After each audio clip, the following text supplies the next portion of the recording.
હાલો friends, મારું નામ છે કેવિન. જય શ્રી કૃષ્ણ, જય ગોપાલ. હું આજથી મારી યુટ્યુબ ચેનલ ચાલુ કરી રહ્યો છું. તેમાં જે પણ અત્યાર સુધીની નાની નાની વાર્તાઓ, જે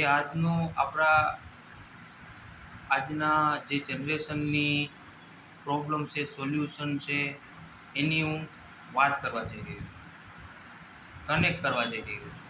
જે વાર્તાઓની મર્મથી આપણે એમાંથી જીવનમાં શું લેવું જોઈએ, શું આપણે એમાંથી તથ્ય લઈ શકીએ, શું એમાંથી શીખ લઈ શકીએ, શું એમાંથી જીવન જીવવું જોઈએ આપણે. એટલે આજનો મારી વાર્તાનો ટોપિક છે, પહેલાં તમે જીવન જીવતા શીખો. જીવન જીવતા શીખો એટલે આજે મારા રોજ સવારે ઉઠે દોરો નહીં. સ્વામિનારાયણ વિવેકાનંદે કીધું હતું, ઉઠો જાગો અને ધ્યેય પ્રાપ્તિ સુધી મંદી આવે. લેકિન અત્યારે માણસનો ધ્યેય કંઈક અલગ જ થઈ ગયો છે. મિલિયનર થવું, બિલિયનર થવું, મોટું માણસ જ થવું, એક છે ધ્યેય. ના, ધ્યેય જીવન જીવવાનો ધ્યેય છે. પહેલાં યાર તમે જીવન તો જીવો, પછી મિલિયનર બિલિયનર થજો તમે. બરાબર છે? પહેલાં તમે જીવન જીવતા તો શીખો, પછી તમે પૈસાવાળા થશો. એટલે આજની મારી નાની વાર્તા એ છે, મિડલ ક્લાસ વ્યક્તિનો નાનો છોકરો હોય છે, જે કંઈક કરી દેખાડવા, પૈસા કમાવા શહેરની તરફ જાય છે. માતા પિતાનો પૂરો સપોર્ટ હોય છે, પણ જ્યારે મિડલ ક્લાસ વ્યક્તિ, ગામડાનો વ્યક્તિ શહેરની ચકાચોંધ જોઈ લે છે ને, એટલે એ પોતે ભૂલી જાય છે કે એ શું કરવા આવ્યો તો શું છે. એનો ધ્યેય બદલી જાય છે. શું કામ કે એને ખબર નથી કે સામેવાળો ફોરવ્હીલવાળો જે ફોરવ્હીલમાંથી ઉતરે છે, જે ફોરવ્હીલ લઈને આવ્યો છે, કેટલા વર્ષોની મહેનત બાદ એ ત્યાં પહોંચ્યો છે. માણસ કહે ને આકર્ષણ, તરત જ ત્યાંથી થઈ જાય માણસને આકર્ષણ, કે આ કરવાનું છે.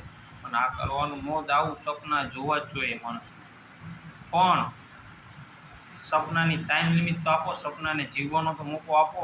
આજ તો જીવી લ્યો, કાલની તો તૈયારી કરી જ રહ્યા છો તમે રોજ. કહેવાનો મતલબ છે, છોકરો બહુ મિડલ ક્લાસનો વ્યક્તિ હોય છે, ધીમે ધીમે નોકરી વળગે છે, બહુ પ્રગતિ કમાય છે. પણ માણસ જ્યારે સક્સેસના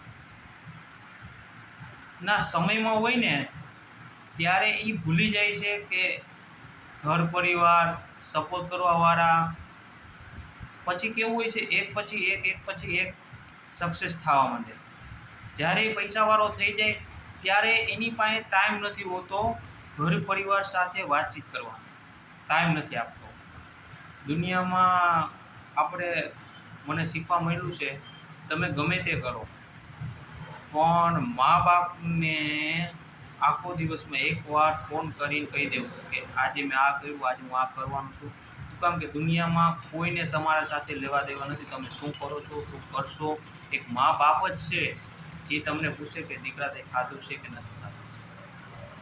એ મા બાપ હારે કોન્ટેક્ટ બંધ થઈ ગયો, ધીમે ધીમે થવા માંડ્યો. જ્યારે એની પાસે એક એવી રકમ થઈ ગઈ મોટી, કે હવે આને મારે વાહે જીરો લગાડવાના છે અને મારે કંઈક કરી દેખાડવાનું છે, તો ભાઈએ કંપનીની શરૂઆત કરી. કંપની શરૂઆતમાં ધીમે ધીમે ચાલી, વર્ષ દિવસમાં ખૂબ મોટો લોસ આવ્યો. અને જ્યારે તે એકલો સમજતો હતો પોતાની જાતને, કે હવે શું થશે, ટેન્શનમાં આવી ગયો, ત્યારે એને હાથ દેવાવાળો એનો બાપ હતો, કે દીકરા તું તો અમને ભૂલી ગયો, તો અમે તમને નથી ભૂલ્યા.